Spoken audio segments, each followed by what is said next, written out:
हाफिज साहब, जैसा मैंने अभी इंट्रो में कहा, मैं यही कहना चाहूंगी कि दिल जो है ना वो बड़ा खुशी से बाग बाग हो रहा है कि पाकिस्तान ने 300 से ऊपर स्कोर किए। मेरे ख्याल से एक अच्छा कमबैक है, क्योंकि पहले अगर देखा जाए तो पाकिस्तान बहुत अच्छा स्कोर नहीं कर रहा था, लेकिन अभी काफ़ी पोजीशन में नजर आया। क्या कहेंगे? देखिए, एक तो बहुत अच्छा है पाकिस्तान के लिए, क्योंकि आखिरी विकेट अगर आप देखते हैं जिसमें वो पार्टनरशिप लगी है, जिसमें आमिर जमाल और मीर हमज़ा, बिलखुसूस आमिर जमाल ने जिस हौसले का, जिस शानदार और बेखौफ खेल का मुजाहरा किया, उनको क्रेडिट जाता है कि 225 से पाकिस्तान एक वक्त में ये लग रहा था कि शायद 230-35 के अंदर अंदर पाकिस्तान की इनिंग्स सिमट जाएगी, लेकिन क्रेडिट पूरे का पूरा आमिर जमाल को, क्योंकि जिस तरीके से उन्होंने बैटिंग की है तो उन्होंने अपने एक अच्छे मुस्तकबिल की नवीद तो दी है यहाँ पर कि वो आगे जाकर पाकिस्तान के लिए बहुत बेहतर खेल का मुजाहरा कर सकते हैं। आज के दिन में जो 2-3 अच्छी चीज़ें हुई हैं वो यही है, एक आमिर जमाल की बैटिंग शानदार, जिस तरीके से उन्होंने अटैक किया, काउंटर अटैक किया, और उसमें इनकी इनिंग्स की एक वजह है। एक तो ये कि उन्होंने ना 18 यार्ड के ऊपर प्रैक्टिस की अपनी शॉर्ट पिच बॉलिंग को खेलने के लिए, और पाकिस्तान ने अब तक जहां भी ये जो तीसरा टेस्ट मैच शुरू हुआ है, जब भी पाकिस्तान के मिडल लोअर ऑर्डर आता था तो वो ऑस्ट्रेलियंस उनको बाउंसर शुरू करते थे, और पाकिस्तान की टीम बाउंसर्स के ऊपर उनको मुश्किलात का सामना करना पड़ता था, और फिर उनकी विकेटें एक के बाद दीगरे गिरती थीं। अब इस मैच में जब वो खेलने के लिए आए हैं तो उनको ड्राइव किस चीज़ ने किया है आमिर जमाल ने को, वो एक बाउंसर एक किया, दूसरा किया, और एक बाउंसर वो खेलने के लिए गए, वो खेल नहीं पाए आमिर जमाल, तो मिचेल स्टार्क का था। तो उसके बाद मिचेल स्टार्क ने एक कहका लगाया उनको देख कर के, मतलब ये एक तरीके से जब आप किसी भी खिलाड़ी को इस तरीके से बाउंसर के ऊपर बेबस सा कर देते हैं ना,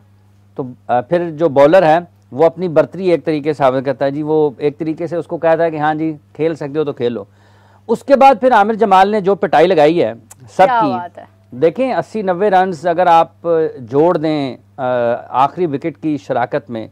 तो वो कोई ऐसी कारकर्दगी नहीं है कि जिसको आप बासानी नज़रअंदाज कर दें या जिसको आप आसानी से भुला दें। तो ये क्रेडिट पूरे का पूरा आमिर जमाल को, और उसके साथ साथ मीर हमज़ा को भी नहीं भूलना चाहिए। देखें, मीर हमज़ा ने बिल्कुल ऐसे ही, उनको पिछले टेस्ट मैच में मौका मिला, उन्होंने गेंदबाजी में बहुत अच्छी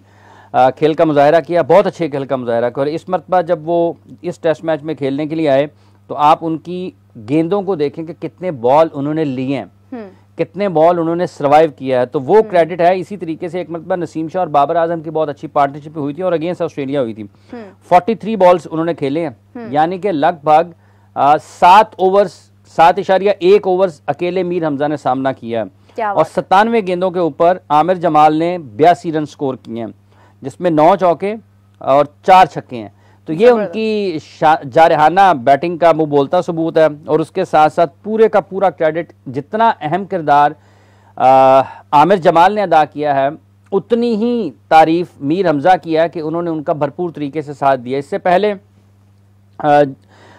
मोहम्मद रिजवान की एक इनिंग्स थी जो उन्होंने 88 रन ऑन बोर्ड किए, वो भी लक उनकी साइड पर थी और उन्होंने उसका फ़ायदा भी उठाया, खुले शॉट्स खेले और रन्स की तरफ जाते रहे, हमेशा स्पिनर्स को अटैक किया, फास्ट बॉलर्स को जहां उनको थोड़ा शॉर्ट बॉल मिला, उन्होंने जो स्क्वायर ऑफ द विकेट अपने शॉट्स थे वो अच्छे खेले, और बदकिस्मती से 12 रन की कमी से ये अपनी सेंचुरी मुकम्मल नहीं कर सके, और 18 रन की कमी से आमिर जमाल अपनी पहली टेस्ट 100 की तरफ नहीं जा सके। लेकिन इन दोनों ने आज बहुत शानदार बैटिंग का मुजाहरा किया। शान मसूद का जहां तक ताल्लुक़ है, उनको अब ये ज़रूर जल्द इस हवाले से अपनी बैटिंग में एक चीज़ लाने की ज़रूरत है कि आप इतना कंफर्टेबल खेल रहे हों तो आपको कम से कम फिर अपनी इनिंग्स को 30 को 60 में बदलना ज़रूर चाहिए, और 60 को 90 और 90 को 120 की तरफ लेकर जाना चाहिए। एक कैच उनका हुआ, वो 9 बॉल पर आउट हुए और उनको एक नई ज़िंदगी मिली इस इनिंग्स में, लेकिन उसके बाद भी वो कुछ ज़्यादा रन्स जमा नहीं कर सके और आउट हो गए। लेकिन मजमूई तौर पर इस टूर पर ऑस्ट्रेलिया में बहुत ही एतमाद के साथ वो खेले हैं, लेकिन क्या हर वक्त शॉट्स के लिए जाना या हर वक्त शॉट्स खेलते रहना ये आपको ज़रूरी है? जब आपकी 4 विकेटें गिर चुकी हैं और सारे का सारा वज़न आपके ऊपर है, सारी की सारी नज़रें आपके ऊपर हैं, उम्मीदों का मरकज़ और महवर आप हैं, तो आपको क्या ये नहीं चाहिए कि आप कंडीशंस को देखें कि वो क्या आपसे तकाजा कर रही हैं, हालात क्या हैं पाकिस्तान की टीम के? ठीक है कि रन्स करने हैं आपने, आप सिर्फ रन्स करने का एक यही तरीका नहीं है कि हर वक्त शॉट्स के लिए आप चले जाएं। बिल्कुल, रन्स करने का या मुखालिफ टीम के हमलों को नाकाम बनाने का एक तरीका ये भी है कि आप अपना ज़रा गियर चेंज कर लें। लाजिम नहीं है कि हर मरतबा आपने कुछ 100 की स्पीड पे 120 पे हाईवे पे गाड़ी चलानी है, मतलब आपको भाटी लोहारी में भी गाड़ी चलाना पड़ सकती है, यहाँ पे आपकी स्पीड कम होती है। तो ये हिकमत अमली उनको ज़रूर रिव्यू करना चाहिए। हाफिज साहब, शान मसूद का भी काफ़ी वो कॉन्फिडेंट थे बाबर आजम को लेकर, उनका कहना था कि बाबर आजम जो है वो यकीनन अच्छा खेलेंगे, और बाबर आजम ने आज निस्बतन पहले की परफॉर्मेंस से स्कोर ज़्यादा नहीं कर पाए, लेकिन कवर ड्राइव्स भी देखने को कुछ कहीं ना कहीं मिली हैं। और सुनने में ये भी आ रहा था कि ट्रेनिंग बड़ी सख्त होती रही है मोहम्मद हफीज़ की जानिब से, मार्बल के ऊपर प्रैक्टिस होती रही है। बाबर चूंकि अच्छा खेले, अच्छी कोशिश थी, मगर स्कोर नहीं कर पाए। बैट्समैन थे जो बेसिकली स्कोर करने के लिए वहां मौजूद थे, वो स्कोर नहीं कर पाए। बैटिंग कहाँ कमजोर पड़ी? देखिए, बाबर आजम ड्राइव तो इशू नहीं है कि वो ड्राइव खेल पा रहे हैं या नहीं खेल पा रहे हैं, वो तो मतलब जब वो क्रीज पर ठहरेंगे, थोड़ा वक्त गुजारेंगे, तो शॉट्स उन्होंने अपने खेलने हैं। उनकी तरफ से जो कमी महसूस हो रही है पाकिस्तान को, वो ये है कि वो लंबे रन्स नहीं कर पा रहे हैं। और ये 5वीं बारी उनकी होगी यहाँ पर ऑस्ट्रेलिया में जहाँ पर वो लंबे रन्स नहीं कर पा रहे हैं। तो पाकिस्तान के लिए सबसे बड़ा मसला बाबर आजम की बैटिंग को देखकर यही है कि वो जो उनसे तवक्को की जाती है वो उतने रन्स की तरफ उनको जाना चाहिए। तो पाकिस्तान की बैटिंग बुनियादी तौर पर उन्हीं के गिर्द घूमती है, और अगर वो ज़्यादा कामयाब नहीं होते हैं तो फिर पाकिस्तान के लिए मसाइल होते हैं। आज भी थोड़ा वक्त उन्होंने ज़रूर गुजारा, लेकिन रन्स उनकी तरफ से जितने हम सोच रहे हैं या जितने लोग उनसे चाहते हैं वो नहीं कर पाए हैं। पाकिस्तान के लिए ये मसला ज़रूर रहा। आज भी उन्होंने 40 बॉलों का सामना किया, मतलब 6 से ज़्यादा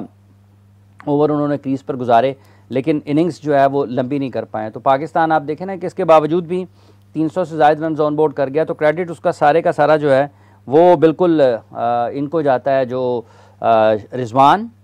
थोड़ा सा एक पार्टनरशिप छोटी सी थी रिजवान की और शान की, लेकिन जो आज के दिन है वो बुनियादी तौर पर रिजवान और आमिर जमाल के नाम है और मीर हमजा के नाम है। मीर हमजा को निकाल नहीं सकते, उसके रन्स कम हैं, लेकिन उन्होंने जो वक्त लिया है टेस्ट क्रिकेट में, ये सबसे इंपॉर्टेंट होता है कि आप कितना वक्त लेते हैं। ये जो पार्टनरशिप अगर ना लगती, तो अगर वो